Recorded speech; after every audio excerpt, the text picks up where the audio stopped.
or 25 million, when President Trump is refusing to acknowledge any of that. He's deeper in denial about the resurgence of the virus as states reopen, leaving an alarming void in national leadership right now. Let's get some more from our national correspondent, Erica Hill. Erica, Clinton by 5. The margin is also 2 for Biden in North Carolina, which Trump won by nearly 4 points in 2016, and Biden leads by 1 in Texas. Welcome to The Beat. I am Ari Melber, and we are tracking news on several fronts right now. Brand new action on race and policing in Congress. The House on the verge of passing a major police reform bill. We're tracking that live on the floor of the House, and we're going to bring you updates, including a special guest on that throughout our coverage tonight. Also, disturbing new video of an Arizona man killed in custody. Now, these are the stories I've told you before. We're staying on them. So we have the facts for you on that tonight. And also, Reverend Al Sharpton will be here on what he says people need to do.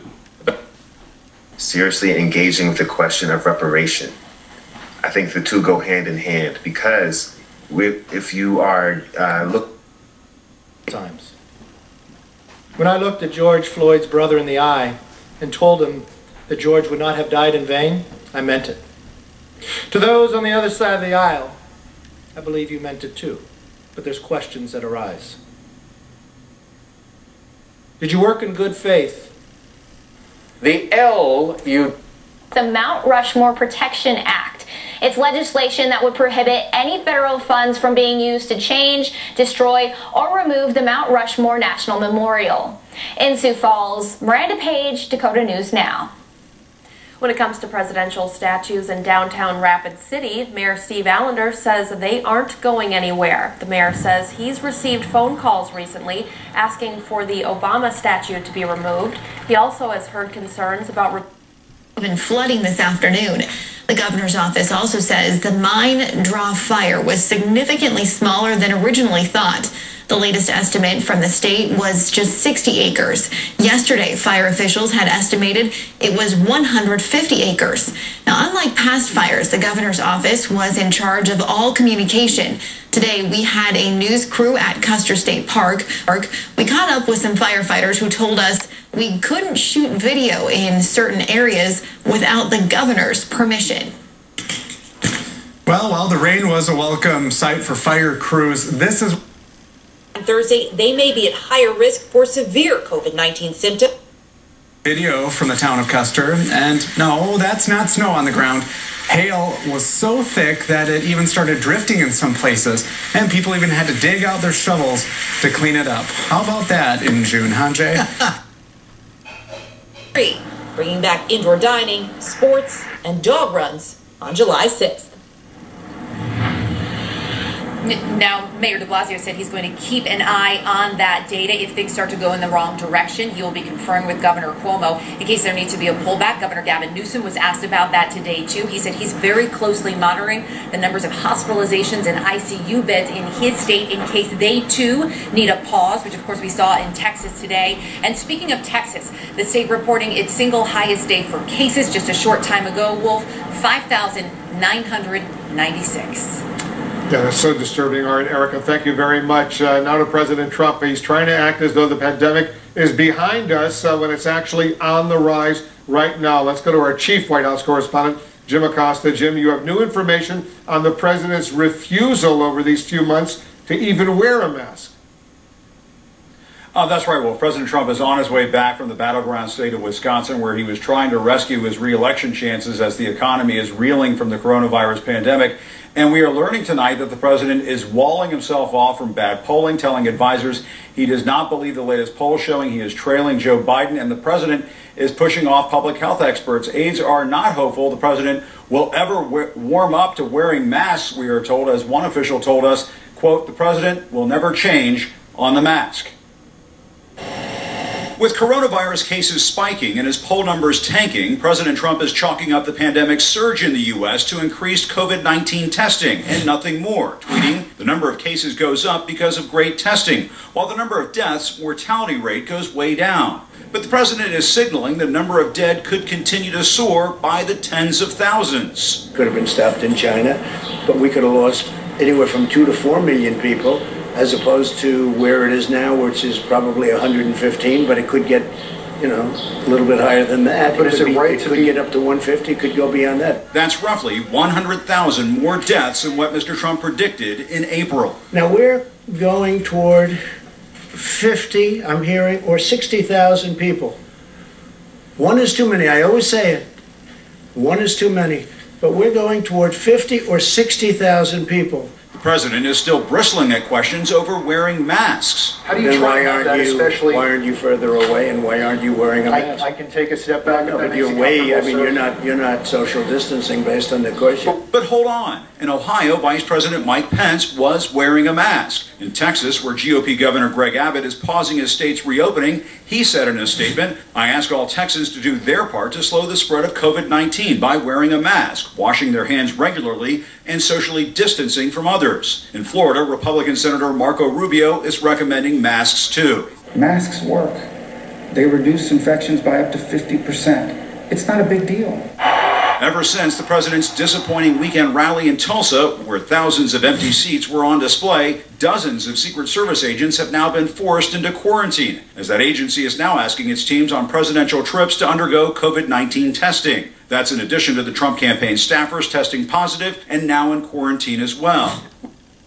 Replace it. All right, and I could be speaking figuratively. I could be speaking literally. It's a matter of interpretation. The president on Twitter saying, Black Lives Matter leader states, if U.S. doesn't give us what we want, then we will burn this system and replace it. This is treason, sedition, insurrection. With legislation on police reform stalled in the Senate, Vice President Mike Pence today visited with police in Youngstown, Ohio, pledging that while tactics and training need to change, the street violence and attacks against police have to stop. There's no excuse for what happened to George Floyd in Minneapolis, but there's also no excuse for the rioting and the violence and the looting and the attacks on law enforcement that have followed. President Trump also took note today of the rising number of coronavirus cases in the United States, insisting that the U.S. has the best and the most testing. The president saying that while coronavirus cases on a daily basis have spiked to an all-time high, the number of daily deaths from coronavirus continue to decline, now down 2/3 from their peak. Brett? John Roberts, live on the North Lawn. John, thanks. Let's talk more about the economy and the presidential race. In a moment, I'll speak with former Baltimore Democrat Mayor Stephanie Rawlings Blake, who will join us on behalf of the Joe Biden campaign. But first, former acting White House Chief of about it, he just put it on and he went down and stayed.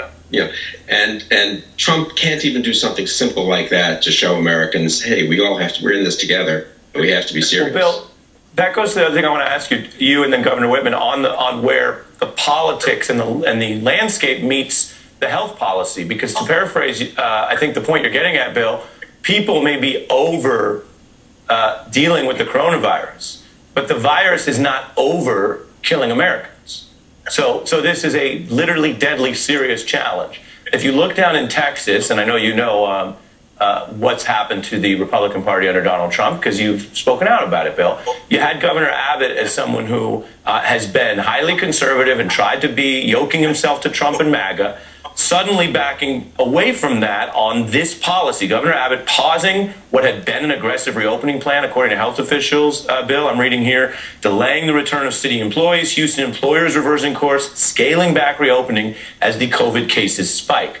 First, Bill, and then Governor, what does it mean to you when the red state governor, where Trump does remain popular, says, I reopened as much as I could, we have to back off to save lives? Well, it means he's got a heck of a challenge. I'm sorry, my bad. I was going to go Bill and then Governor, sorry. Okay. Governor has to deal with reality, and Governor Abbott made a lot of mistakes, in my opinion, and went much too far with President Trump. But he is trying, at least I give him credit. He has some conscience here, honestly, and he seems to be trying to do the right thing. I wish you could say the same for the president. I would agree with that. I mean, there's no question that what's gone on in this country has been unconscionable. Didn't have to be this way. If the president from the get-go had relied on the scientists, let them tell everybody what we know, what we don't know, what we think this is going to do, because science is evolving. We're finding out more about this virus every day. I mean, we're finding out things that even though you might have a relatively mild case, it may not go away after you're released from the hospital if you are hospitalized. It can have knock-on consequences. There are just a whole lot of things that we could have put this in much more of a box if the president had gotten up and said, we're in this together, as you point out, Ari, wore a mask. I mean, it's a simple gesture, Bill, as you say, but it speaks volumes, and it tells people to take this seriously. To make this pandemic into a political statement, which is what it is now, his supporters real people don't do that. You know, real Americans don't wear masks. We're not scared of this thing. Not a question of being scared. This is a virus. It's going to kill you. It can kill you. And it's getting all age groups now. I mean, we've seen, fortunately, very few little children who have had whatever this other complication is. That's like Kawasaki disease. But now you see the 18 to 25-year-olds in Florida. That's where they're seeing the uptick in cases, the biggest uptick. Nobody is immune from this. The president lives in a bubble. I mean, nobody gets near him who isn't tested repeatedly, and he gets tested repeatedly. So he can afford to look like he doesn't care and this isn't a big deal because he is so isolated and protected. But there are a whole lot of other people that are putting their lives on the line for no good reason. And Governor Whitman, health experts talking about the surge. Depends on where you are, but we're seeing that across the West and South. Take a look. We have very good evidence that this is not just about more testing. It is pretty alarming. It's pretty worrisome. We're seeing these resurgences largely because we opened up too quickly, and we opened up without the right safeguards in place. Governor? Folks who are Democrat chiefs of staff, Democrat national security advisors, just cringing, watching that, thinking that this is the ultimate in betrayal. John Bolton didn't like some of the president's decisions, didn't like some of the president's policies, but instead of making an argument behind closed doors and then defending the positions publicly, John decided to sort of go off on his own and try and undermine the president. That's the cardinal sin of any staffer, but certainly someone as high up in the hierarchy as the national security advisor. Mick Mulvaney, former acting chief of staff. Mick, you're welcome back anytime. Thanks. Thanks, Brad. Now for the other side, we welcome in former Baltimore Mayor Stephanie Rawlings Blake. Madam Mayor, thanks for being here. Your thoughts, you just heard that from the former acting White House chief of staff. The state of the race, where you see it tonight.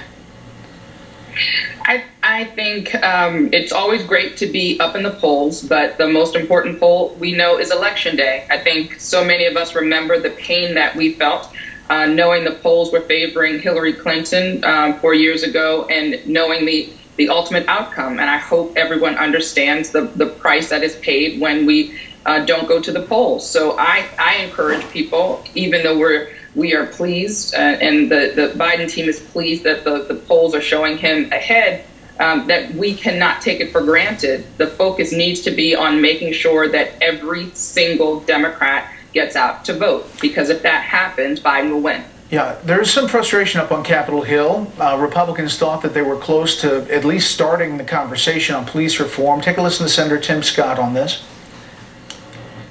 Young Americans of all colors are losing faith in the institutions of authority and power in this nation because we're playing small ball. We're playing for those in the insulated chambers. We're playing for presidential politics. So Democrats blocked the effort to even get the bill to vote on or to be amended. And there's frustration that this is all about politics and trying to be a presidential issue. How do you respond to that?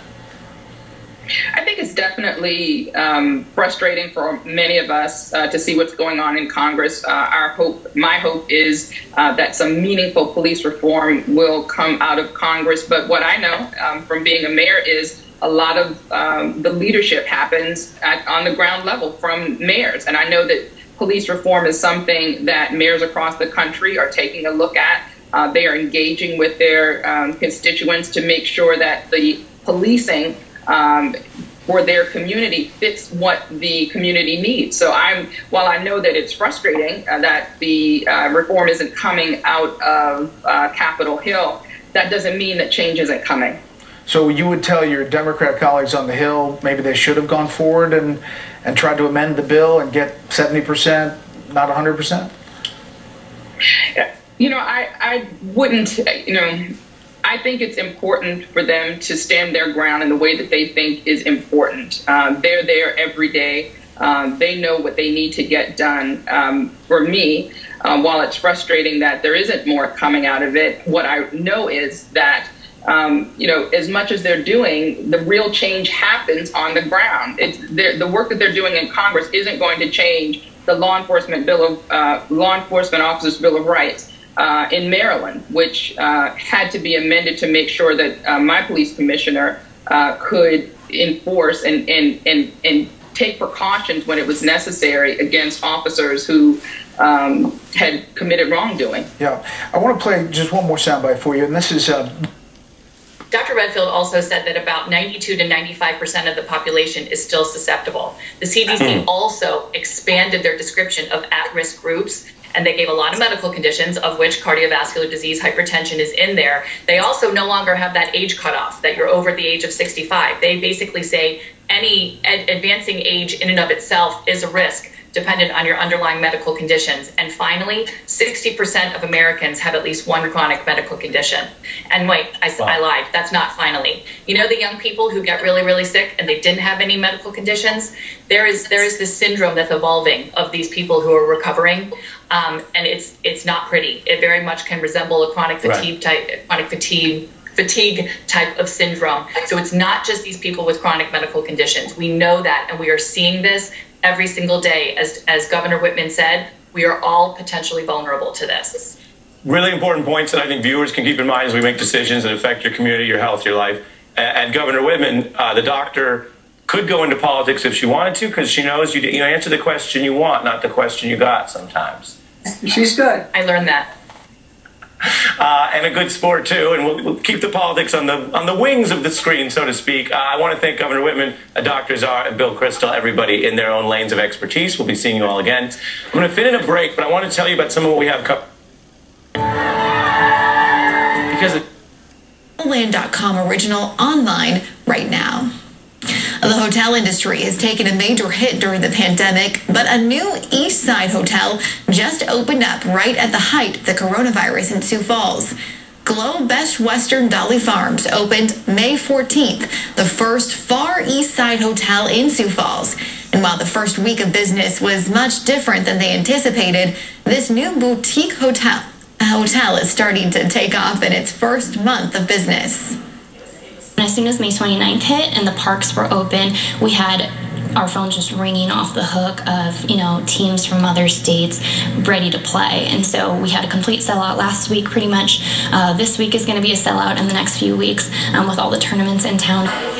We'll have more on what you can find in the new hotel and what it means to people living on the east side of town. That's coming up in tonight's Your Money Matters. Swan. 7 a.m. tomorrow. Temperatures in the 60s for the most part. The main area of rain to our east. And heading into the afternoon, hey, looking pretty quiet with a northwesterly breeze, not too strong, 10 to 15 miles an hour. Mr. Chairman. Gentleman from New York is recognized. It's now my honor to yield to the distinguished gentleman from the great state of Mississippi, the chair of the Homeland Security Committee, Representative Benny Thompson. The gentleman from Mississippi is recognized. Thank you very much. The gentleman from New York. As someone who's been both a victim of police insensitivity and someone who has spent his entire life in an area known for police mistreating people, and somebody who represents the area where Emmett Till was killed and his accuser wore a badge. So this notion that somehow law enforcement activities just started is not true. But you have to walk in my shoes and the shoes of the Congressional Black Caucus to know what we're talking about. I hope at some point we can get there. But clearly, I'm a grandfather the story my father told me about law enforcement, this day I'm telling him that same story 50 years later. Law enforcement hadn't changed. And so what we have to do, if we are committed to it, we have to support this bill. And the notion that the system is not broken, it's operating how it was designed. So we're going to have to fix it. And we fix it by supporting this bill. I yield back. The gentleman yields back. The gentleman from Ohio is recognized. Much publicly, he was on a trip to a manufacturing plant a few weeks ago, and when he was asked about why he didn't wear a mask, he said, I didn't want to give you guys the satisfaction of seeing me in one, but it's also very sad for this reason. There are people who are going to live or die still based on the quality of his leadership. Presidents have to be able to admit mistakes and adjust to the proper course when they get evidence in order to lead. And if he's imprisoned by his ego, he can't do it. And he certainly hasn't done it so far. The president doesn't admit that he makes any mistakes. Gloria, the CDC director. We come together. We work together.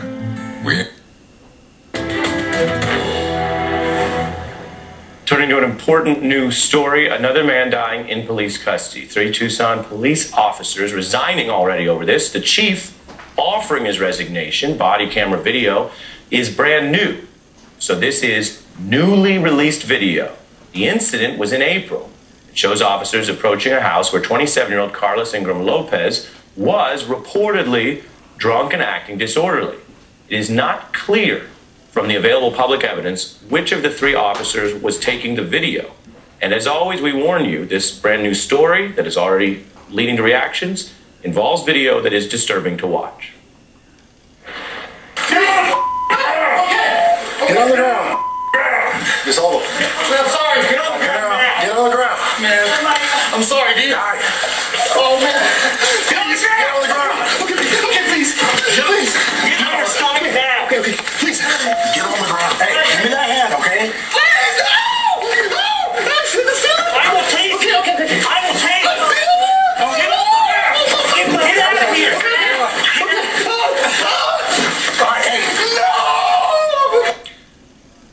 The scene, of course, appearing chaotic at times.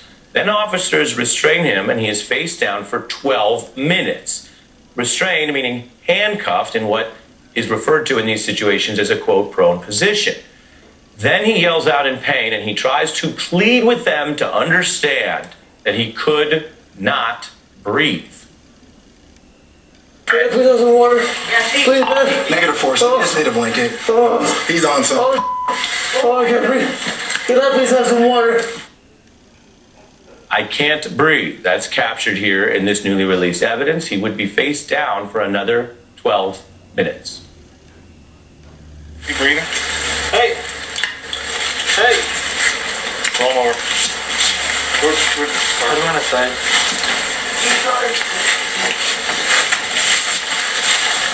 Hey. Hey.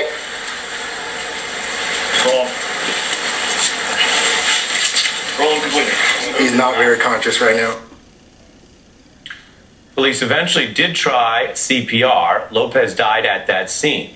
The autopsy report states that the cause of death was a sudden cardiac arrest in the setting of acute cocaine intoxication and physical restraint. They note the manner of death was essentially undetermined. Now, officials were briefed the day after the death, but this is very important as we dig into both these incidents and how does policy work? How do the police operate? How do the mayors that are supposed to oversee them operate? Well, I can tell you something else disturbing here. They are saying they didn't even initially look at the video.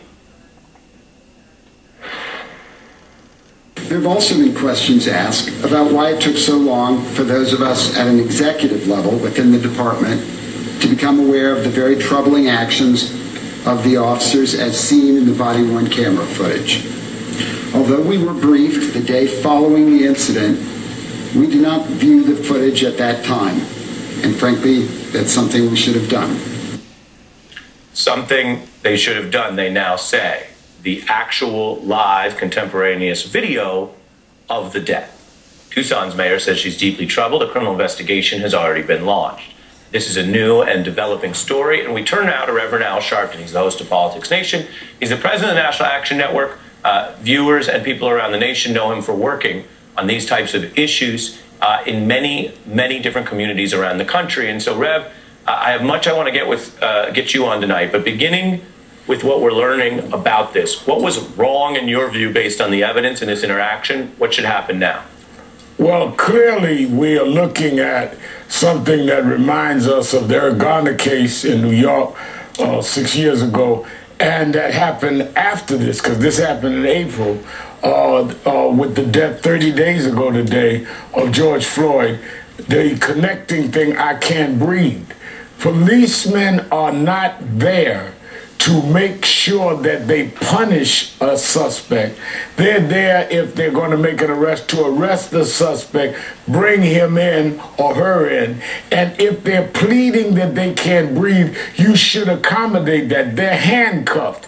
In this case, Mr. Lopez was handcuffed and was nude. Clearly, there were some issues there about him. He may have been intoxicated. You do not withdraw any medical assistance from him, and you certainly do not allow him to die. That's first. I think that is why you need federal law on how police can and cannot behave, and if they cross the line to where it becomes that they are adding to someone's demise, which happened in this case, or injuries, that they open themselves up to criminal exposure. But the other, he say, a man died, and they know he's dead, and they didn't even look at the videotape. Then all of the fighting that occurred and that was successful in parts of the Obama administration in getting cameras on police means nothing if those in authority won't even review the tape. Then why are we having you with the cameras on police when the heads of the police department admit we didn't even look at the tape? What could be more serious than a man died in custody and you didn't review the tape? 100. I mean, you just hit on the head. You worked on this for so long. The push to get the videos and the evidence is so that it can be a source of facts. You have people admitting. You have one of the most serious things that can happen, right? A death. Legally, some deaths are ruled no fault or a justifiable homicide. Others are crimes. It's the most serious thing. And they said, we don't even want to look at it. It's a huge tell. Rev, I want you to stay with me because I promised you. Ticks and fleas? Sit. Erica Trio is the first chewable that delivers all this protection. Favorites are back in action. Erica Trio. Heavy rain, flooding, and hail in the afternoon. It was so bad they brought in snow plows to clear the roads. We'll show you the mess coming up at 6 and 10. Investigators are waiting on toxicology results to figure out how a 45-year-old Sioux Falls woman died. Police found Angela Armstrong's body earlier this week in a garage on the south side of town. She'd been missing since June 3rd. Police say there were no signs of trauma to her body, and a cause of death won't be determined until they get more test results. This may be one of those things where toxicology plays a role in that, and so I'm sure that they're going to wait until they have that information back and before that final report is issued. Police say it could be several weeks before they have an answer. South Dakota Department of Health announced the state's first case of multi-system inflammatory syndrome. The illness causes different body parts to become inflamed, such as the heart, lungs, or brain. Health officials say the patient is under 18 and lives in the eastern part of the state. The illness can be treated, but in some cases can be deadly. In just a few days, Brian Maher will leave his superintendent job in Sioux Falls. For the last 5 years, Maher has led the school district. During his time here, he's overseen a variety of changes in the district. On tonight's Eye on Keloland, he'll talk about his highlights and where the district needs to go in the future. Strong winds are now blowing into the Mitchell area along with a thunderstorm is moving in a northeasterly direction. We do have a severe thunderstorm watch posted for central and portions of northeastern South Dakota till 11 tonight. Thanks, everyone. Have a great evening.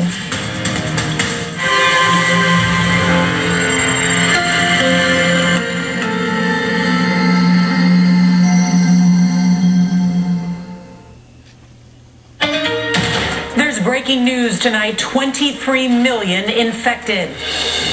As cases of coronavirus explode, the CDC says infections may be 10 times higher than reported.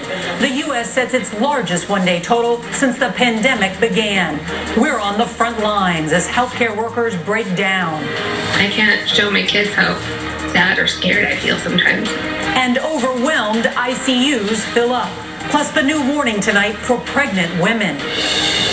Slamming the brakes. Disney cancels plans to reopen its iconic theme park. Texas pauses phase 2. And Florida cracks down on restaurants breaking rules. Tonight, the state's now mandating masks and the angry fights over wearing them. You're going to harm the health of all of the people. No end in sight. Nearly 1.5 million more Americans file for unemployment. As more people struggle to get help, why did Washington send $1.4 billion in stimulus checks to dead people? Racing to a cure. Could a synthetic vaccine be the answer to keeping billions from getting COVID-19? Why some believe it could be an easier and cheaper way to save lives. Stop. New investigation. Breaking news, Colorado's governor orders a new probe after body cam video shows police using a chokehold on a 23-year-old. Why did EMTs give him a powerful sedative? And did it cause Elijah McClain's death? And they call him the TikTok tutor. We'll introduce you to the teen sensation who makes learning math as easy as pie. Closure since World War II. Here at home, the deadly police encounter a young black man stopped. Police said he was acting suspiciously and resisting. Then the violent takedown. He can be heard pleading for his life. Tonight, the governor now calling for an investigation. Why did it take so long? And the massive dust cloud moving in over the U.S. tonight. Hazy scenes already in some places, including New Orleans, reaching several states this weekend, all the way to Illinois. The concern now, if you have asthma or a respiratory condition, and Ginger Z with what's behind this and the latest track tonight. This is ABC World News Tonight with David Muir. Good evening, and it's great to have you with us here on a very busy Thursday night. And we begin tonight with the worsening picture when it comes to the coronavirus. We are now getting descriptions from inside hospitals that we have not heard in months. ICUs near capacity, cases rising in 29 states.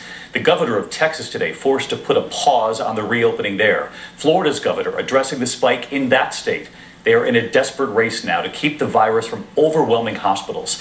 And look at this tonight, a new record in the number of cases here in the U.S., nearly 39,000 in a single day. We have not seen that before. You can see the graph showing the alarming trend in recent days. Texas with a record nearly 6,000 new cases. And word tonight, the Texas Medical Center in Houston is now at 100% capacity in its ICU. Florida reporting more than 5,000 cases for a second straight day, the long lines for testing there. And with the cases skyrocketing, the heated debate now over wearing masks. The new study tonight that suggests if the majority of Americans wore them, it could save some 33,000 lives through the fall. And it's a question so many of you at home have likely wondered. These are just the cases tested we're talking about. Tonight, the head of the CDC warning the actual number of cases in the U.S. could be as many as 10 times higher. Many asymptomatic, but still able to spread it. Tom Yamas leading us off tonight from Houston. Tonight, a major reversal in one of the first states to open back up. Texas now hitting the brakes on the next phase of reopening. The state's governor refusing to lock down, saying this move is about saving lives and livelihoods, declaring in a statement, the last thing we want to do as a state is go backwards and close down businesses. But Texas is one of 5 states reporting a record number of hospitalizations, more than 4,300 on Wednesday, up a staggering 190% since Memorial Day. One of those patients, Betty Reyes, diagnosed with COVID-19 while pregnant. In November, I was 4 months pregnant and I had a miscarriage. So the first thing that came to my mind was my baby. Reyes fell severely ill. The CDC now warning that pregnant women may have a higher risk. But luckily, she received a plasma treatment at Memorial Hermann Hospital that may have helped her beat the virus. She had this message for her doctor. He's probably watching this. What would you tell him? That you saved my life and my baby's life. You know, there's probably a lot of women like you who, are pregnant. What would you tell them? I was telling them if they get it, don't give up. Think about your baby. Be strong for your baby, because I feel like that the COVID will drain your body. Like if you let it. The virus is spreading fast throughout this state, infecting 18 members of the Barbosa family in North Texas after they attended a surprise birthday party. So my dad's hanging on by a thread. They're in there by themselves with no family, you know, and it's just heartbreaking. For the Rodriguez family outside of Houston, no one has to tell them how deadly this virus is. 3 members dying in 10 days. I was doing everything I could to keep my parents, my father, alive. And it just, it wasn't enough. In Houston, even helicopters are being used to transport COVID-19 patients that are critically ill.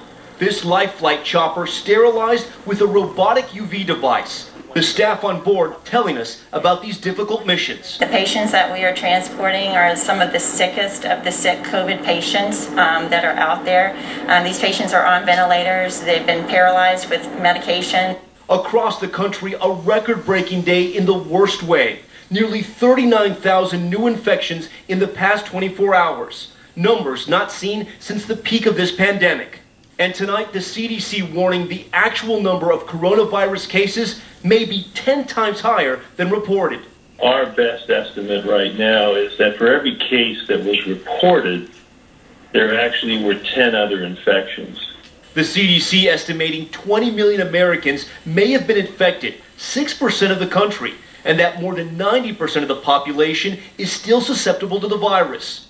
Around the country, other hotspots still growing. For the second day in a row, more than 5,000 new cases reported in Florida. The governor now saying he never said when the state would move to the next phase of reopening. Where we are. I mean, I didn't say we're going to go on to the next phase. We've done a step-by-step approach. That from Florida today. Tom Yamas with us from Houston, Texas.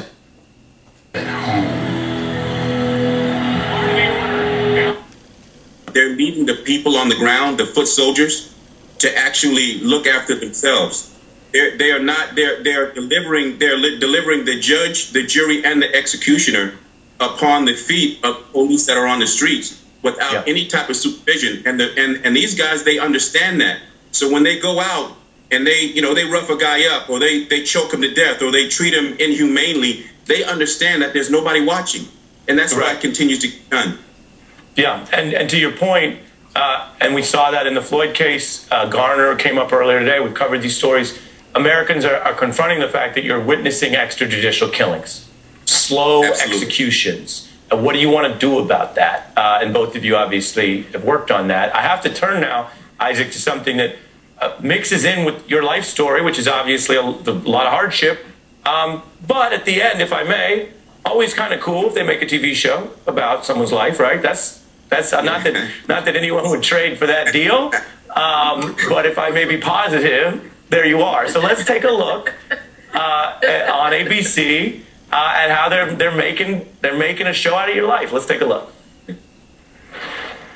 What I do as prison rep is commodity to keep me alive. Becoming a lawyer is what's getting me out. Everything I do, everything I've done is about getting my freedom, getting back to my family. 48 hours. A mandatory mask order voted in by Palm Beach County leaders prompted this pushback. I'm very sad to see the authorities stomping on our constitutional rights. In North Carolina, masks become mandatory tomorrow. The other ongoing impact of the pandemic, the newly unemployed.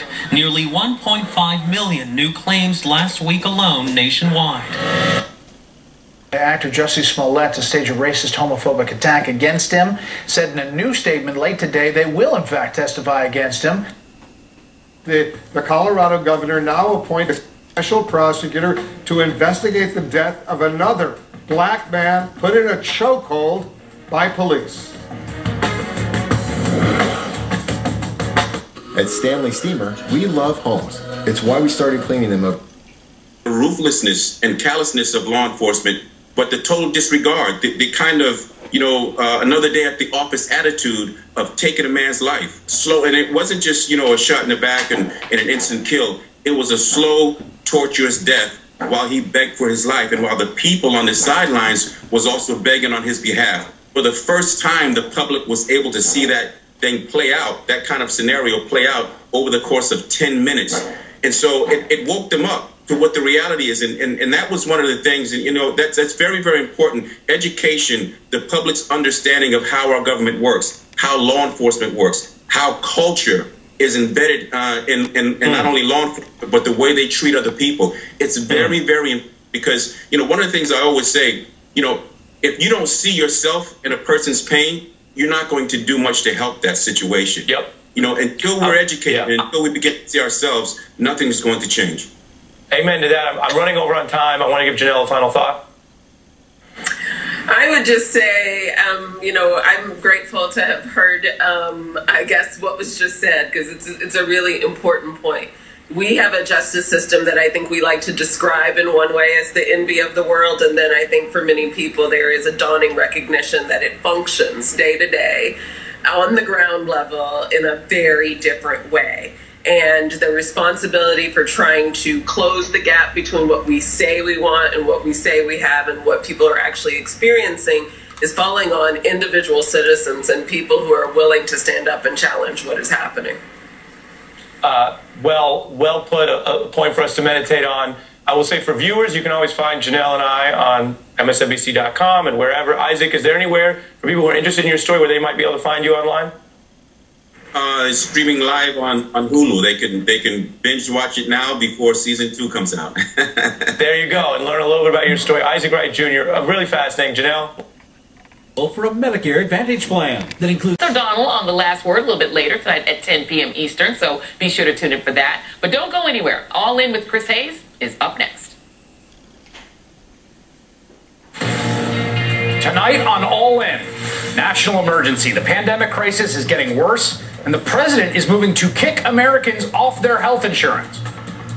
I cannot comprehend the cruelty that's driving him to inflict this pain on the very people he's supposed to serve. Tonight, record numbers of new coronavirus cases have states announcing a pause on reopening. Then another shocking death in police custody caught on tape in Tucson. 3 North Carolina officers fired after their racist rants were caught on tape. And I'll talk to Speaker Nancy Pelosi about tonight's big vote on police reform. Plus the new battleground polling that should frighten President Trump. Nate Cohn of the New York Times will break it all down when All In. Crises should have highlighted his strengths. They were naturals for him. Alone among national leaders, Donald Trump warned Americans for decades about China and the perils of globalization. Everything about the Wuhan coronavirus proved Donald Trump right. China really is our main global adversary. The Chinese government really does want to take over the world. Meanwhile, the fact that we sent our manufacturing base abroad really has weakened us badly. The most powerful nation on earth no longer makes antibiotics. Maybe we're not as powerful as we think. All of that is very obvious now after the pandemic. But Donald Trump called it. You'd think voters would reward him for that. You'd think the riots would have increased their support for him. An awful lot of people voted for Donald Trump precisely to avoid a moment like the one we're now in. None of this arrived suddenly. We saw it coming. Social cohesion in America has been eroding for decades. People sense that. It made them nervous. It should make them nervous. Donald Trump seemed like insurance against the consequences of that. The core appeal of Trump was, if things ever started to fall apart, he would defend you. Yes, he was loud and crude. Most bodyguards are. Only a man like Donald Trump was tough enough to fight the creeping authoritarianism of the education cartel and corporate America. If Trump got elected, you could say what you really believe. The basic promise of America could be restored. You could live with dignity. Under Donald Trump, you wouldn't be forced to mouth the lyrics to some repulsive little orthodoxy you hate. You could declare out loud that all lives matter, because all lives do matter. God made us all. And if you can't say task force doesn't mean we're going to stop reporting on this pandemic. So tonight, along with our own health team, we're going to be joined by Bill Gates, who publicly warned of a pandemic all the way back in 2015. Yeah, the last time he was here, which was less than 2 months ago, just more than 63,000 Americans had died. This week, sadly, the numbers topped 122,000. So against that backdrop, we're going to be taking your questions tonight. We'd like you to tweet them to us with the hashtag CNN Town Hall. You can leave it this happen? Well, there are many reasons. Trump was exhausted, for one thing, after 3 years of defending himself against Russiagate, the most elaborate and effective hoax in American history. And his staff did not very much to help. Some of them were actively disloyal, most were just confused. They definitely were not prepared for Chinese viruses or burning cities. But the administration's main problems were conceptual. Few seemed to understand what was really happening. Their first mistake was forgetting the primary rule of Washington. In an election year, everything that happens is about the election. There are no exceptions to that rule. Washington is a political city. It's run by politicians. If the Chinese Navy sailed up the Potomac in the fall of an election year, the first thing most people in D.C. would wonder is, how's that going to affect turnout? That's who they are. It's how they think. That over there in the end, where it takes a nosedive over recent days, that's because there's an outbreak in Houston. That's without any government action or closing anything back down. They didn't close the restaurants. People stopped going to them. Of course, that makes sense. We saw this the first time around. People changed their behavior before official lockdowns even started. You cannot force people into an unsafe situation in the midst of an outbreak. There's no economy when you have a virus out of control. We have already learned this lesson, and now apparently we have to relearn it. Private sector actors are starting to make their moves in response. Apple is reclosing 14 stores in Florida it had opened, in addition to 18 stores it already reclosed across Texas and several other states where cases are rising. Disneyland announced that their reopening, scheduled for July 17th, has been pushed back indefinitely. Even the most socially distanced sport you could imagine, golf, has players now withdrawing from a tournament after players and caddies both tested positive. Now, the Republican Party is still pushing for an in-person indoor convention in Jacksonville, Florida, despite most of the city opposing it. But do you really think that's going to happen if cases continue to grow at the rate they are now in Florida for weeks to come? We have the worst response in the world to this pandemic, except for maybe Brazil. This is a picture of our failure. We went down a little bit. We started to get it under control under tremendous sacrifice that you made and we all made together as citizens in civil society. And it was squandered by our leadership, and we're going right back up again. All of that sacrifice, all of that pain and suffering, all of that staying indoors, they threw it all away. It's not just that, though. It's not just that the president has botched this from the very beginning. He has actively made it worse. And today with a pandemic that has sickened 2 million of our fellow Americans, or more likely 10 times that number, according to new estimates from the CDC. A pandemic that's killed over 120,000 Americans and counting day by day, that has overwhelmed our healthcare system, that sent our doctors to the edge of nervous breakdowns, that's inspired fear and angst and anguish and mourning. Today, the president is trying to rip away healthcare coverage from millions of people. The Trump administration was expected to file a brief by today's deadline asking the Supreme Court to declare the Affordable Care Act illegal. If Donald Trump has his way, those who have complications from COVID-19 could become the new pre-existing conditions. Some survivors will experience lasting health impacts like lung scarring and heart damage. And if Donald Trump prevails in court, insurers would be allowed once again to strip away coverage, jack up premiums, simply because of the battle they survived fighting coronavirus. Now, at the crassest level, many Americans right now. Neither one of these shows graphic violence. We could easily find tape that does show it. There's an awful lot of it out there. But what we're going to play instead for you is, in some ways, maybe more insidious than assault. What you'll hear is neglect, and neglect is itself a form of violence. The first tape is from a small town, Fredericksburg, Virginia. It's a 911 call recorded earlier this month. A woman called Tara Durant took her young daughter on errands downtown. As the two tried to drive home, a mob surrounded their vehicle and blocked it from moving. Several people jumped on Durant's car and screamed obscenities at her child. Terrified, Tara Durant called 911. And here's the response she got. They're on my car, all right? They're on my car right now. But we would suggest you slowly drive through the area. Don't hit anyone with your vehicle. I cannot get out of here, okay? Be patient, but I'll let the officers know, okay? But are you serious? The city told us that we can't do anything, ma'am. The city told us that this is a sanctioned event. Get out of my car! car. You know, this is going to get dangerous. I got a kid here. Yes, ma'am. It was just that you call up City Hall to let them know about your frustrations. This is getting scary. Oh, they're on my car. They're on my car. And I got a little girl in the car crying. Are you kidding me? They're on my car. They're on my car. Ma'am, comes the reply. We would suggest you call up City Hall to let them know about your frustrations. Those are verbatim quotes. At 50%, and so you've got these critics who look at this and say, look, if you really want to have a handle on what's happening there in Texas, you have to do more than pause. You have to roll back on reopening efforts, but there just doesn't seem to be a political will to do that at this point. Yeah, I mean, that's the thing, right? The status quo, things the way they are right now, the numbers are going way up. I mean, you can't keep the status quo, clearly. I mean, in California, Jason, as well, on the other hand, they were one of the earliest states to issue stay-at-home orders, but they're now seeing an alarming increase in hospitalizations as well. What do you hear is going on there? Right, California, another one of those states, populous state, had opened, and now as a result of that, seeing disturbing numbers as well. 32% increase in the number of hospitalizations there, a 19% increase in the number of those admitted to ICU. With those types of numbers, the governor there is now looking and saying, wait a minute, going forward, if those numbers continue to trend in that direction, he will not only put a pause on efforts there, but he would also consider rolling back efforts there. And that's what a lot of people are saying might be needed eventually. What about the trajectory of racial injustice in America? Because back in the late 1800s, after the Civil War and in Reconstruction, Wilmington was a thriving, fairly well-integrated town racially.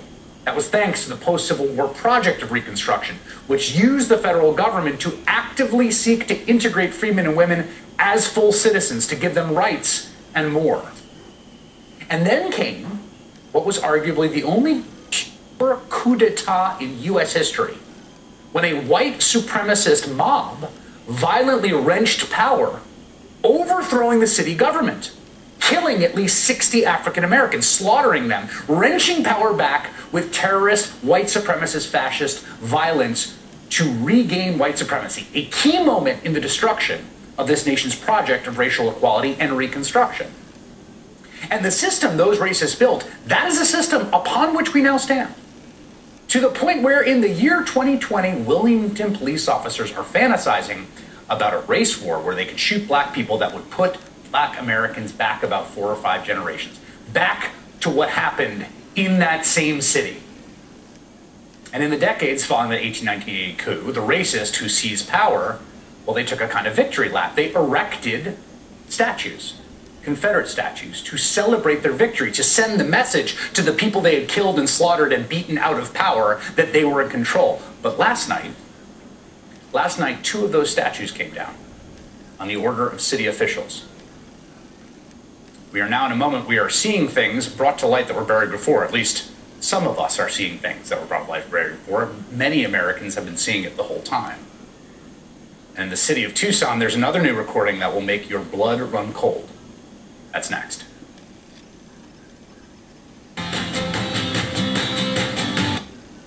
What you just said about elderly populations living in nursing homes or in their homes, living in fear, in prison-like conditions. You know, it's easy for us to, you know, everyone wants to be able to go out to dinner, and in New York now you can sit in an outdoor, you know, at an outdoor table, and obviously businesses are hurting. That's a whole other piece of this, the economic side. But while some people in this population are, you know, enjoying themselves as much as they can, there's a lot of people who are hiding in their homes or imprisoned in nursing homes, unable to see their loved ones. And it's easy to forget about them. Yeah, and it's almost ironic that the George Floyd tragedy came in this time frame, and, you know, that's about the lower income families, black Americans, you know, facing challenges that other people need to know about and help get rid of. The disease is the same way, you know, and, you know, there's a lot of study about what factors drive that. But the inequity of this disease against the elderly, against minorities, against health workers, you know, I hope that keeps it as a focus that we bring all of this innovation power. You know, for our foundation, we're trying to get 1% of the relief money in the U.S. designated to help the entire world. And even that, you know, so far, we've made no progress. But I'm still hopeful that the U.S. will show leadership, step up, and help get these tools, particularly the vaccine, out to everyone in the world. I mean, you saw this coming years ago. No one really listened to you then. You know, I listened to you.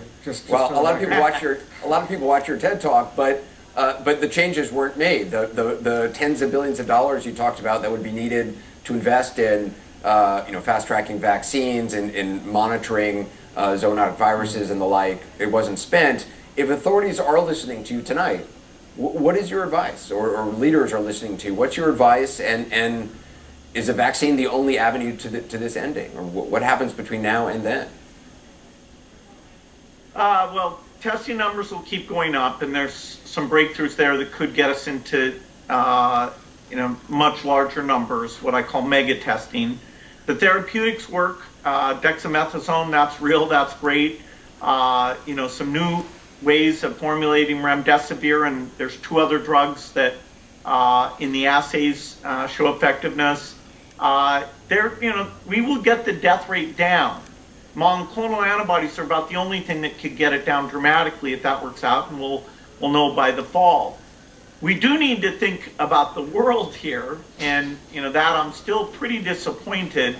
And without U.S. leadership, it's been hard to pull together, you know, a response.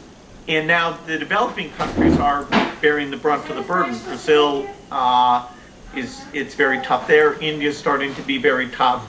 So, you know, innovation will help solve this. My TED Talk, 90% of the amnesty. You look at, he wants to raise taxes, everything's free, and then the Green New Deal, which would eliminate the lifeblood of the world's economy. Number one, the Democrats want open borders, okay? Open borders, think of it. Even if you just look at, if you look at the virus that we're talking about, take a look at that, open borders. If you go to San Diego, where we just built a beautiful new long stretch of wall, if we didn't have that wall, California would be infected like nobody's ever seen before, because the stretch just to the left of San Diego, right next to the wall, is heavily infected in Mexico. So if we didn't have it, they want to have open borders, they want to have sanctuary cities, they want to have no guns, you know, in other words, end the Second Amendment, and they want to have no energy because they're totally against anything petroleum. They're probably against everything. They're probably against wind too, you know, kills birds. How do you not take control of a city and allow anarchists to take over, you know, call it whatever you want to call it? And with us, they're not, and with us, we've got... Happened in broad daylight. The prosecutor on that case withdrew from that case when that happened, but he's never... McCarthy, request to a no-brainer question. Here's his response to a question about whether or not it's good for a president to call COVID Kung flu. As the president has been describing the coronavirus, he's been calling it the Kung flu. Do you think that's an appropriate way to characterize the coronavirus? Do you think that's the most pressing issue you have about the coronavirus? Think about that. I know, but what I'm thinking about is why that is your most pressing issue as a question. Well, when we just see the spike in coronavirus, you're concerned about somebody and the way they name it. That's appalling to me. You know what? I think we should all focus, learn more about this disease, and stop this virus. So no, that's not my biggest concern. My biggest concern is the safety of Americans. And that's what I look forward to. Testing be ramped up? Thank you all very much. I appreciate the time. You don't appreciate anything, and you should get right back to that podium, because we know you don't have the gumption to come on a show like this. You hide, you go to state TV, you stay quiet. Big man, Mr. McCarthy, strong leadership, tells everybody all the time, I'm not afraid of Trump, I'm not afraid of anything. Come on the show and tell me that you're appalled by questions about Kung flu. I'll tell you what's appalling. You haven't said a damn thing about what this president has been misleading America about, and you know it. Think about if it were your daughters. Think about it. Would you want them going with no mask? Would you tell them masks are weakness? Is that what you're doing for them? How about your parents? How about your vulnerable people in your family? You're telling them, go on out there. Take a deep breath. What's the worst that can happen? What do you have to lose? You're appalled. You are appalling. You're not appalled. You're not appalled at all. You ducked the question because you can't risk your fealty to the president because he keeps you in power. You fear him. You're one of those politicians that does things out of a fear of consequence. You're not about good conscience. Prove me wrong. Show me where you said the president's wrong to talk down about masks. We have to do better. We have to contact trace. Where is it? Where have you said it? We need to learn more about the disease. You're not... Administration. Yeah. Well, more money spent on the military. You kept your tax promises. Supreme Court justices. You'll have 400 plus miles of wall built by election day. Very easily we'll be up to that, and we'll have 500 miles just a little bit after the end of the year, way ahead of schedule. And this is despite the fact that the Democrats didn't want to have any wall built because they wanted open borders. Think about it. You take the virus and you have open borders, we would be in trouble like you've never seen, because you know the trouble that Mexico's got, right, and the South American countries. Look at Brazil. Look at what's happening there. People could flow in. We have among the lowest number of, we call them break-ins, that we've ever had coming in from the southern border. Plus Mexico has 27,000 troops guarding us, gratis guarding us, guarding that people don't come in. This is some difference between the way we had it and the way it is now. We have a strong border. We have strong everything now, Joe. Last question. How many jobs will be created just for these 20 ships? You'll ultimately have 10,000. It's starting off at 2, goes to 4, goes to 6. We'll ultimately go to 10,000 jobs. I thought those jobs were never coming back. They're coming back, and this is a great state. Wisconsin is a great state, and these craftsmen as boat builders are phenomenal. You just saw, I met one young man, his grandfather, his father, and him, and now his son is going to start working here. Amazing. But it was closed. It was ready to close. I think they were down to 40 people, 40 or 50 people, who was going to close. And now it's a vibrant place and great for Wisconsin. You've been very generous with your time. Thank you very Mr. much. President. Thank you. It's a great honor. Appreciate it. Thank you. And now, here's my town hall that we taped earlier today from an airplane hangar in Green Bay, Wisconsin. Now, by the way, we followed all the rules and recommendations of the county in which we're doing this, so as to have as many people as they recommended. Small crowd, but an enthusiastic group of people, obviously because of all that we've been dealing with COVID-19. We had a lot of ground to cover tonight. Watch this. Thank you, Mr. President. Thanks for joining us. We're going to take some audience questions throughout the hour. You're here in Wisconsin. One of the things everybody's looking for, and we'll get into more detail throughout the hour, is the economy. You are going to leave this town hall and you're going to announce that you're building 20 new ships. You're rebuilding the military. That's right. And how many jobs? Well, it's going to be probably 6,000, 7,000 jobs. Could go up to 10 in Wisconsin alone. Was maybe even trying to undo the prosecution of Cohen after Cohen had started serving his sentence. He's pressuring them on that case about Cohen himself, even after Cohen's going to jail already. And then they decide, okay, we're not going to bring charges against anybody else in this case either. No explanation why. Well, now we know, thanks to reporting from the New York Times, because people are apparently now talking about what Bill Barr has been doing to the rule of law in this supposedly super independent U.S. Attorney's Office. Now we know that one of the people who had been actively under investigation for potentially having lied to investigators or trying to obstruct the investigation was a, quote, senior executive at Mr. Trump's company. While William Barr is there leaning on those prosecutors personally and directly about how much he's against that prosecution. Of the God forbids. You're going to have the hospitalizations, right? First it's symptoms, then it's testing, and you get positive cases, and or you start to see them showing up at hospitals and getting tested positive, and then you have the God forbids, the people who get stuck on the ventilators and worse. Now, Mr. Mayor, first things first here is the human angle. You, your family, your team, how's everybody doing? Thanks for asking, Chris. My family's good. Look, I watched you and your story, what you went through. Saw the mayor last night from Miami as well, good friend, and what he has gone through. My family is good, but look, I have 2.3 million people in the city of Houston that I your family too. Absolutely, and I've heard that. I've heard that, look, I've been in Houston so much reporting over the years. I have enjoyed the culture in Dallas and Houston, not the same, but I've been all over the state from east to west, north to south. My fire here is not about politics. It's the God forbid of people having to go through what I went through or worse when it wasn't necessary. I see nobody, I don't want anybody to gain or lose because of coronavirus. But do you have any doubt in your mind that if masks had been in place and you had done the social distancing and gone slower, that you'd be in a better place today? No, I have no doubt. What we did in shutting down early, putting on the mask, social distancing, proper hygiene, all of those things working in combination were working. Will the numbers scare people enough to do the right thing, Mr. Mayor? Well, I'm hoping that they are. We certainly are letting people know that we're moving quickly in the wrong direction. Look, this is Houston. When we work together, we were able to do great things. And we flattened this virus towards the end of April. The numbers were going down, so it was working. Now, rioters, and there are a lot of bad people involved. They talk about protesters, and they're protesters, but there are beyond protesters too, and we're not going to allow it. So we have many people under arrest, and we have some just from the other night in Washington, but I'm talking about in other states also.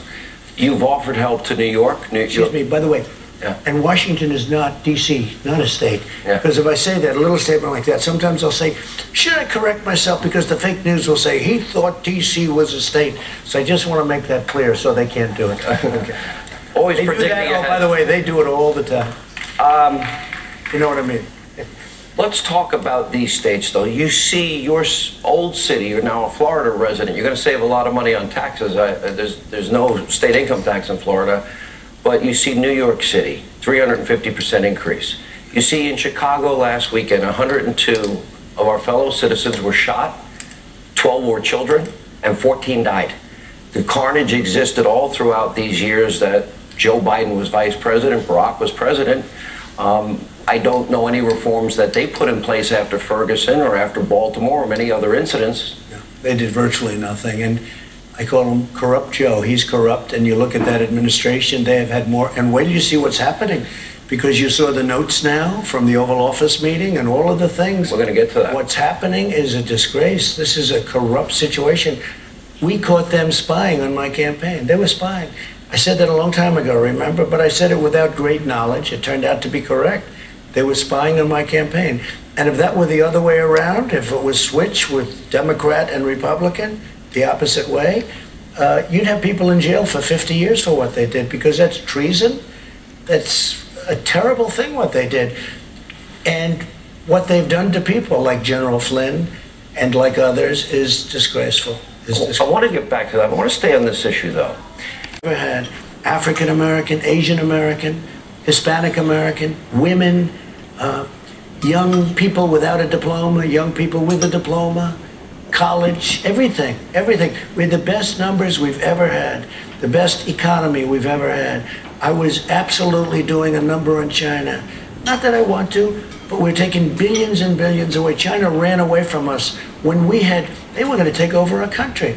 If I didn't come along, they would have taken over our country. What they did to Obama and Biden, they ripped off this country hundreds of billions of dollars a year going into China. And nobody said anything. They didn't even talk about it. It's not like we had a bad deal with China. It was worse. We had no deal. They did whatever, and I get along very well with them. I said, how did it happen? They said, nobody ever asked.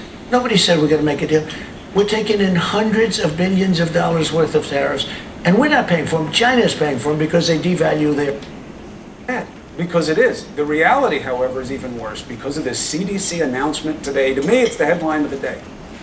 Cases could be 10 times the number we know about.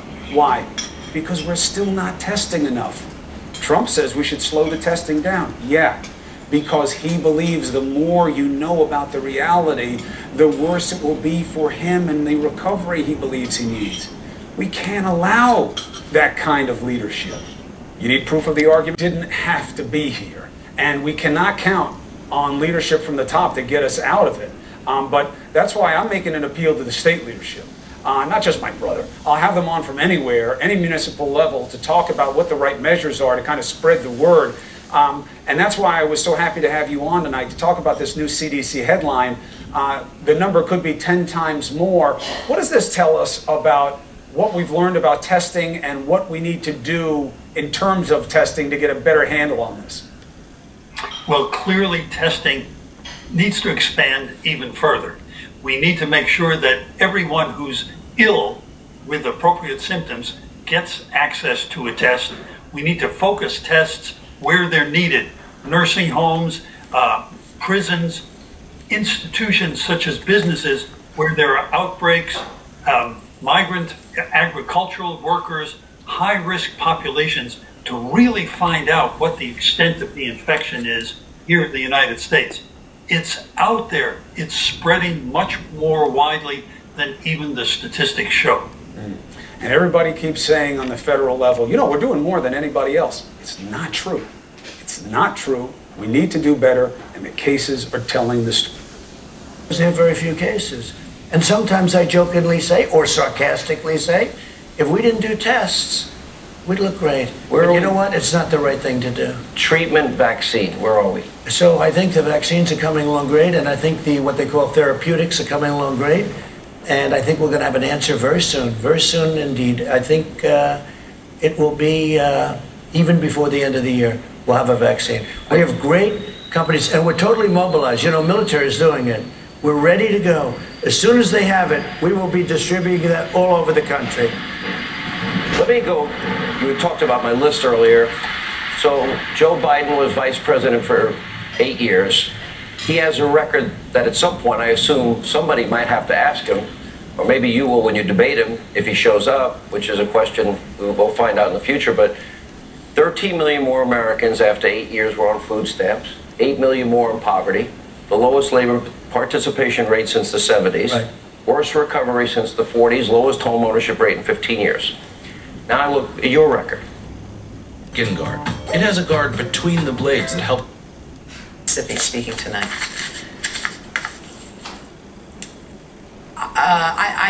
I think that a lot of people, a lot of Americans thought that this presidency might be a bad one. That this leader we chose in the last election might not have the right stuff to lead the country well. I think that it's not overstating the case. But this level of multivariate, simultaneous, existentially threatening mass catastrophe, this is what we've got. We've got economic disaster. We've got rule of law disaster. We've got health disaster. None of which we're abating. None of which are abating. They're all getting worse with every passing day. And all of which are crusting simultaneously now down onto us. I got it done. People said you wouldn't be able to get it done. I got it done with the help of some very good Republicans that frankly they could have gone either way on it, to be honest. Although we had some very strong conservative Republicans, like Mike Lee, Republicans that wanted it very much. Chuck Grassley, some great, strong conservative Republicans that wanted it very much. So it, you know, it's both ways. So when someone asks you, "Where's your bank?" you can tell. Or nothing. Mercedes-Benz SUVs were engineered with only one mission. Whoever's in there isn't budging. You gonna smoke them out, Colonel? I certainly am. I've got a program to carry out. Well, who is it? Who's down there? Well, it's the whole family. A mama and a daddy and a little girl and a little boy. A whole family? Well, how did they get in there anyway? Just decided to move in? Well... And now they won't leave? That's what they told you? Well, you see their truck's busted, sir. We've got maneuvers to complete. You gonna use tear gas, Colonel? What? Wouldn't have to use anything if they had a truck. See, they need a truck. Their own truck got ruined. They'll do is they'll take 5 or 6 points and just say a loss. And if you look at what we've done on ventilators, on testing, again, where we have 30 million, Germany is second with maybe 4, maybe 5 million. So Germany's going to show fewer cases because they're testing far fewer people, different sized countries and all, but they're testing far fewer people. But many countries don't do testing like that. So it shows we're way up in testing. But what it also shows, by doing that, in all fairness, it shows a very, very low mortality rate, just about the lowest. So we're right at the bottom in a positive way. And I think that people are starting to see it. But if I don't do a show like this, you know, which is live or semi-live, if I don't do a show like this, it will be, we're not going to get the word out because the press is really corrupt and dishonest. I can't believe it. I used to say, you know, fake news, fake news. It's much worse than fake news. And it's not only what they say, it's what they don't say. Yeah. Something great could be happening and they refuse to report it. You mentioned General Flynn. We saw Peter Strzok's notes. Now, what he wanted to see is what you do with the opportunity. And everything that he ever said mattered to him about public service is what you demonstrated right here and right now during this period when your state needed it most. And I hear it all the time. Not everybody likes you. Not everybody likes me. Everybody seems to like Pop now. That's the benefit of being out for a while, maybe gone. I just hope you recognize what even I'm able to recognize, being spawned from the same wolf pack. I hope you are able to appreciate what you did in your state and what it means for the rest of the country now, and what it will always mean to those who love and care about you the most. I'm wowed by what you did, and more importantly, I'm wowed by how you did it. This was very hard. I know it's not over, but obviously I love you as a brother. Obviously I'll never be objective. Obviously I think you're the best politician in the country. But I hope you feel good about what you did for you people, because I know they appreciate it. Nothing's perfect. You'll have your critics. Thank you. But I've never seen anything like what you did, and that's why I'm so happy to have had you on the show. And I hope you know that. Yeah, look, we're not big on sweet talk, but that was pretty sweet. What that was all about was making a difference. That was sweet. You made a difference. I wonder who wrote it. What Dad was all about, well, you just stole my line. What Dad was all about was making a difference. Mm-hmm. And he would say, who cares what they say, right? He lost his last election. People forget that. Who cares what they say? It's what you know. It's what you did is right. What I did here was right.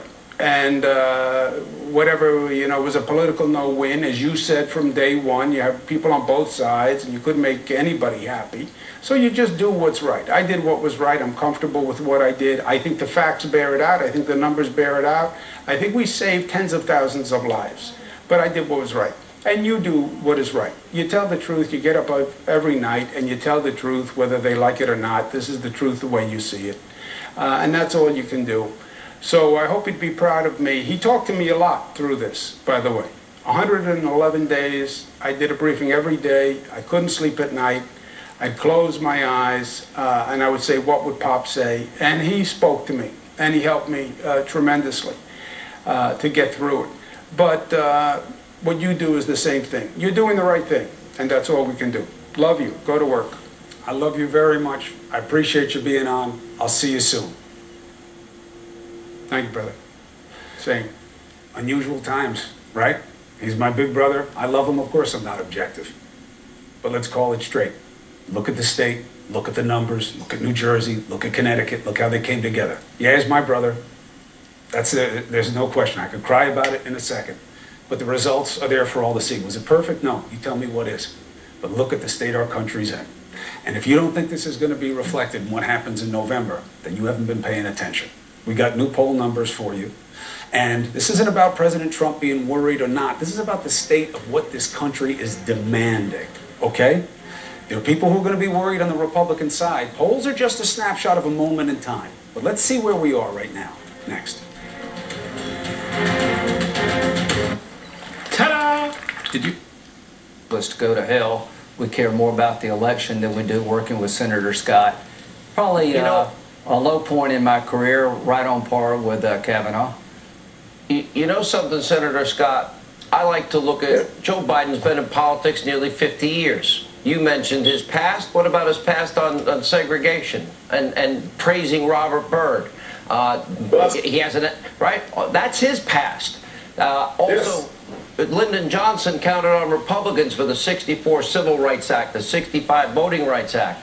And I'm looking at, okay, well, Barack and Joe gave us 17 million more Americans on food stamps, 8 million more in poverty, the lowest labor participation rate since the 70s, the worst recovery since the 40s, the lowest home ownership rate in 51 years, and Donald Trump gave us record low unemployment for every demographic group, including African Americans, and African-American youth, opportunity zones that they didn't give us in the 8 years they had power, add to that criminal justice reform, add to that now prison reform, historically black colleges. I like actions, you know. And higher labor force participation rate in the African-American community. Not only did we have unemployment under 6% for the first time under President Trump for African-Americans, we had the lowest unemployment rate pre-COVID-19 for African-Americans, for Hispanics, for Asians, a 60-year low for women. We had this economy on fire because President Trump understands that free markets lead to great opportunities for everybody. Literally, all the votes were rising. This is what's so frustrating. The Democrats continue to have a monopoly on minority votes, and they continue to deliver nothing in return for the monopoly. It's a devaluation of a significant part of the American family, and that's got to stop. It was overwhelming, and that's what this is. It is an invisible hurricane, so to speak, where your neighbor's home is getting flooded and we need to go and help out. And that's what it takes. Is we are gonna need folks to work together. Of course, the issue is while I had the authority to issue restrictions in the past, I no longer do. And so I'm working with the state to try and find a solution quickly. And at worst, I will make sure and be very clear with the community as to what the recommendations are, because we are headed toward a precipice and it may well be too late.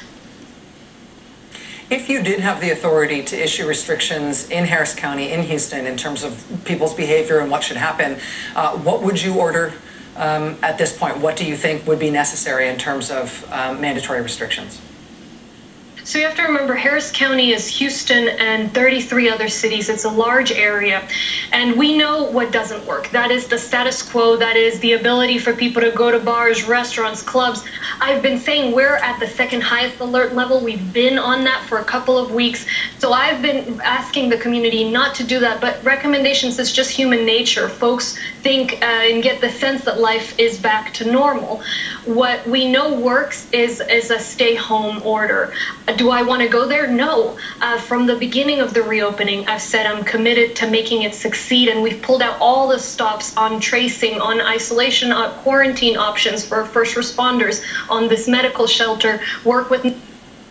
Also find a huge variety of grilling sauces, rubs, and authorized history of socialism. And this month, get 25... Sustainably. Harris County Judge Lena Hidalgo, let me just ask you one last question before we go. Obviously, Harris County is capable, big, very large, as you said. Third largest populace in the country in terms of counties. And you guys have your act together. You guys know you have good governance. You know what you're doing. Given all that, I'm almost hesitant to ask, but is there something that you need in terms of national help? Is there something that Harris County needs to tap the rest of the country for as you face these very, very scary numbers right now? I hope that folks that are reopening too quickly, folks that are getting complacent, will see what's happening here and take it as a word of warning and recognize that the virus has not gone away, that it spreads from person to person contact, and that we can't get complacent with this virus. Other than that, what I need is the ability for the community to buckle down. We did it first already with the first wave. We were able to bring those case numbers to flatten them before it started reopening, and we got to do that again. Lena Hidalgo, Harris County, Texas Judge, thank you so much. They're going to be in the election also. They're going to be big, right? COVID, it's not just a bad weeks. That's Senator Graham trying to play it down because he's all about being nice to Trump. We'll see what happens if Trump loses, what song he'll sing then. But it's not a couple of bad weeks. It's ignoring a pandemic and having so many lives lost where it didn't need to happen. It's about ignoring a mass movement in this country, the likes of which I haven't seen in my lifetime. I wasn't alive in the 60s. He's ignored them both. Now, Florida is going to be in the spotlight. Their cases are popping all over the place. It's being ignored there. Miami's mayor is here. He knows this is serious. You know why? He's like me. He's a survivor. Let's talk about the reality next.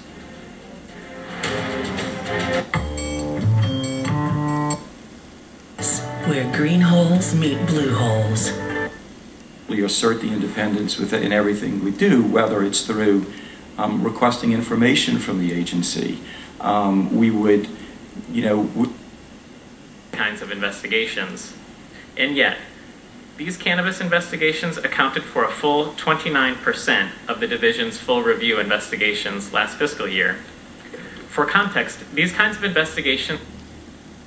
Anytime, anywhere. Fox News Audio on Sirius XM. America is listening. As we reported earlier tonight, an appeals court ordered General Michael Flynn's case to be dismissed. Here now is the author of the #1 New York Times bestseller, Unfreedom of the Press. He also is the host of the #1 show, 8 p.m. Sunday nights, Life, Liberty, Levin, right here on the Fox News Channel, nationally syndicated radio host, and for good reason I call him the great one, Mark Levin. You know, Mark, we talk about the Constitution. You've written books that I think are the best written on that topic. We talk about the rule of law. That Constitution is our rule of law. You see this abuse of power. You see this attempted coup. You see what they're still doing to General Flynn and others. I want to know your thoughts. My thought is that the Obama administration was a mobster operation. The way that they used the FBI and the intelligence agencies goes all the way up to the Oval Office. I've been telling everybody that from day one. It's no way a president of the United States doesn't know what his consigliaries are doing. The FBI was used to spy on the candidate Trump. The FBI was used with the FISA court to take out President Trump.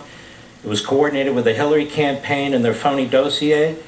They tried to criminalize this case with the appointment of a special prosecutor to go after Russia collusion. The only people in modern history that have colluded with the Russians are the Democrats. And they've colluded with them from FDR and Alger Hiss to Ted Kennedy and beyond. This president has been put through the ringer. They make him the enemy. Our media, you know, the Russian media is more free and more honest than the American media. At least they admit they're a mouthpiece for a dictator. The Democrat Party media doesn't admit exactly what they are, but that is exactly what they are. What happened to General Flynn is a disgrace. What's happened to the President of the United States and his family is a disgrace. We have an Attorney General and I believe a U.S. Attorney who are trying to get to the bottom of this. It's a very good thing. But I want to talk more now about the Democrat Party. The Democrat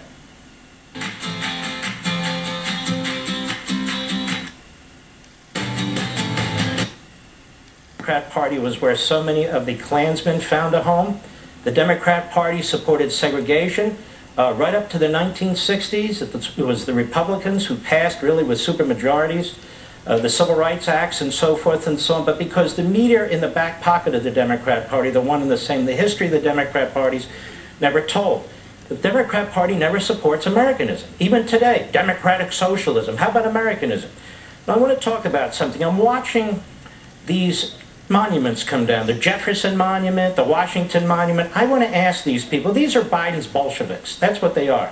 Every one of them is going to vote Democrat. Not a single one of them is going to vote for Trump. These are Democrat cities, Democrat looters, Democrat arsonists, Democrat mostly peaceful protesters with a Democrat media. So let's be clear, this is one party that's fighting in our cities and against our country.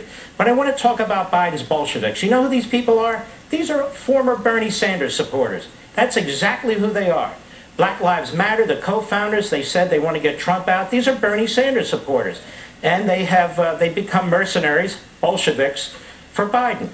You're going to pull down Jefferson's memorial. I want to ask these people a question. The Declaration of Independence, the first draft was written by Thomas Jefferson. Should we burn that too? Should the Declaration of Independence apply to the Antifa, to the Biden Bolsheviks? If you're going to pull down his monuments, I say we rip up the Declaration of Independence as applies to them. We hold these truths to be self-evident that all men are created equal. Got a problem with that? That they are endowed by their creators with certain unalienable rights. Got a problem with that? That among these are life, liberty, and the pursuit of happiness. That to secure these rights, governments are instituted among men, deriving their just powers from the consent of the governed. Well, if you're going to pull that man's statues down, then I think we ought to rip up the Declaration as applies to Biden's Bolsheviks.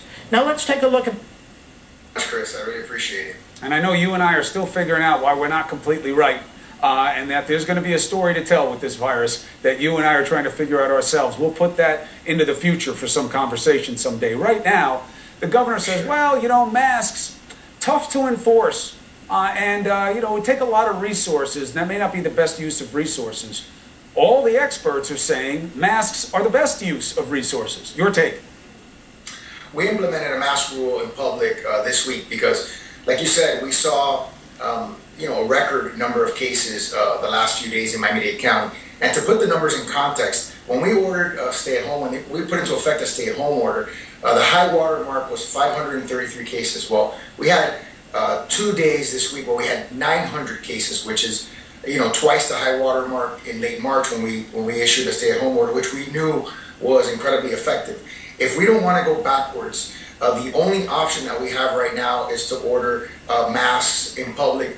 And in fact, tomorrow we're going to be asking the City Commission by emergency ordinance to implement a civil fine if you're not wearing the mask in public, which will be a fine of up to $250 for failure to follow the law. You know, look, you're a Republican. That are designed to benefit the president politically and help his friends and hurt his enemies. That's happening. We work in the Justice Department. We've seen it happen. And by your governor and other Republican governors. You have not seen a Democratic governor take the same posture that you've seen of someone like Governor DeSantis, and it has a familiar echo to the president. Are you worried that your governor is playing politics? Look, this is an issue where it's an apolitical issue. It's an issue that's got to be driven by the epidemiologists. We have biostatisticians. We do confer with the Department of Health at least once a week, every Monday. And after we have those conversations, after we look at the numbers, after we look at the trends, that's when we make decisions. And it was after this week's Monday meeting with, by the way, 15 mayors joined me in having a press conference where many of those cities also joined the city of Miami in implementing a mask in public rule. We owe it to our residents, as your brother said, to be transparent with them, and we owe it to our residents to give them the best options that we have available to try to stem the tide of spread of COVID in our community. And as you also said accurately, you know, in Miami-Dade County, hospitalizations are up, ventilators are up, ICUs are up. Thankfully, deaths are not up, but we know that deaths are a lagging statistic that sometimes lag 4 to 5 weeks after a spike in cases.